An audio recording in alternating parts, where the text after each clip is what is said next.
Kasama ko na ngayon ang ating best player of the game. Walang iba kundi si Pinky Salavante. Nakausap ko si Coach Don De La Rosa kanina. Bukod sa sinabi niya sa akin na birthday niya ngayon, sinabi din niya na mas determined na daw yung team pagdating sa mga ensayo. So, pwede mo bang makwento sa amin yung intensity level ng practice at syempre yung quality ng ine-ensayo ng PNP ngayon? Yung sa practice po namin, yung una-una po is yung ano po ng training po namin is communication po talaga. Tsaka yun po, disiplinado po lahat sa court. At ano pa po, ano po, yung basta yung ano lang po,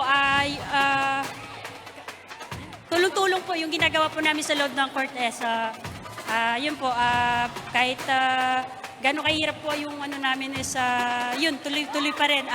Inomotivate namin yung isa't isa para po kami po ay umangat pa ng ano po sa training po namin. O nga, nabanggit mo nga tulong-tulong at dalawa lang yung import na nakalista para dito sa PNP. Tapos 3-1 yung standings nyo ngayon. So paano nagagawa ng Lady Patrollers na makakuha ng ganito karaming panalo pero dalawa lang yung nakalistang import? Yun po ma'am, patuloy, kahit dalawa lang po yung import namin, ano pa rin po, yung pag ano po namin sa loob ng court is, ano tawag dito?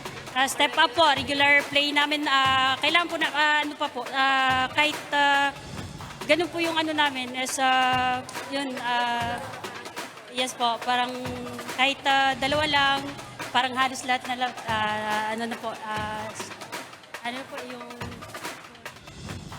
O kailangan lahat maglaro na parang import para mag-step up yung buong team.